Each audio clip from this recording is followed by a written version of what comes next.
Why is the 757 so good?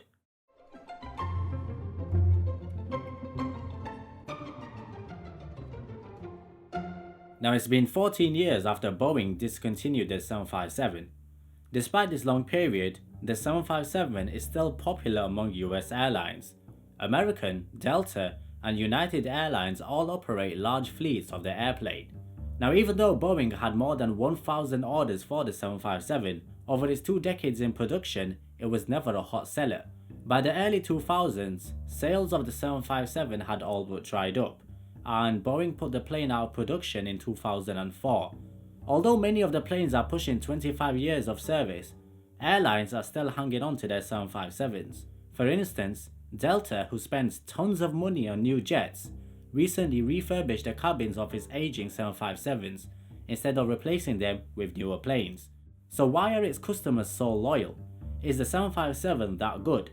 Now, there's no denying that the 757 is an old plane that was designed in the late 1970s, but the versatility of the plane is remarkable and still unmatched. It's profitable on both short-haul domestic flights as well as transatlantic routes. During its production life, the 757 was always a bit of an odd one. It's larger and offers greater range than the average narrow-body jet, but smaller and cheaper to operate than a wide-body jet. Boeing and its customers for many years didn't quite know how to take full advantage of the plane's capabilities. However, when they did figure it out, it became an integral part of many airlines' fleets. Now, the 757 has the ability to carry 250 plus passengers for 3,900 miles, which means it has transatlantic abilities. A 767 could easily do that range, but with quite a few empty seats on the lower demand routes. The 737-900ER could maybe do that distance, but certainly not with so many passengers. With nice powerful engines and a hefty wing, the 757 can do short field or high altitude takeoffs. It also has a 2-person flight deck, one of the first planes to no longer need a flight engineer.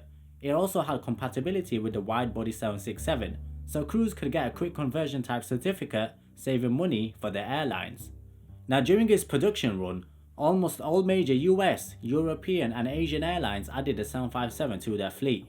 The aircraft became the workhorse of some airlines, and they are still flying it today.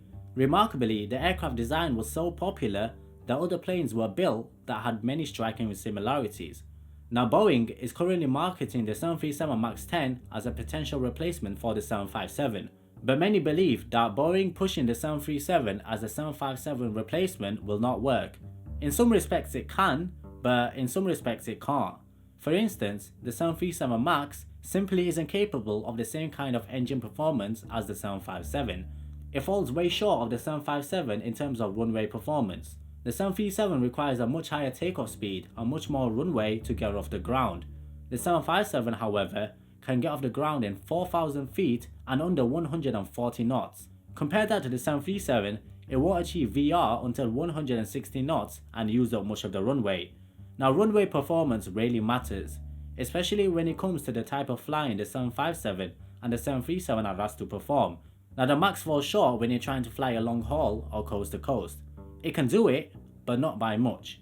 When flying across the Atlantic, there is concern in the winter when there are bad headwinds, the 737 may need to stop for fuel. The reality is that the MAX is a good plane, but it's being asked to take on a mission it wasn't designed to do. As a result, Boeing is simply not in a position to put bigger engines on the 737. Since its production in the 1960s, Boeing has been installing larger and larger engines on the 737 as the size of the plane grew.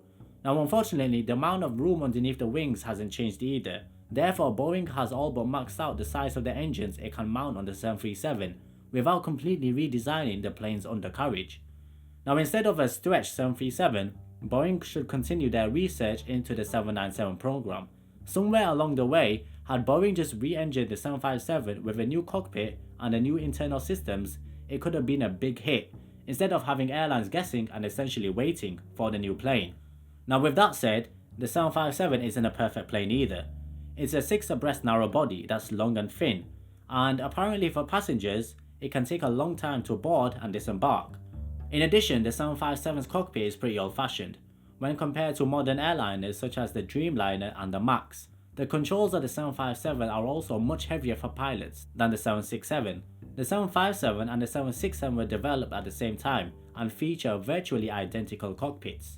Also, the 757 leaves a massive amount of wake turbulence as it flies, forcing air traffic controllers to keep other planes far away from the 757.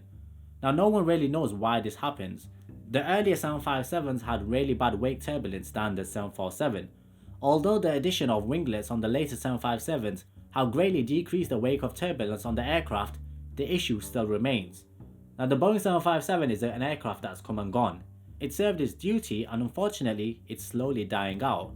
Now it's time for Boeing to find a replacement worthy of stepping into the shoes of the 757. So there you go guys, that's a brief glimpse of why the 757 is so good. Now I know I missed out many details, and if you prefer, I could make another comprehensive video about the 757. Just let me know. As always, share your thoughts in the comments below, and I'll see you guys in the next video.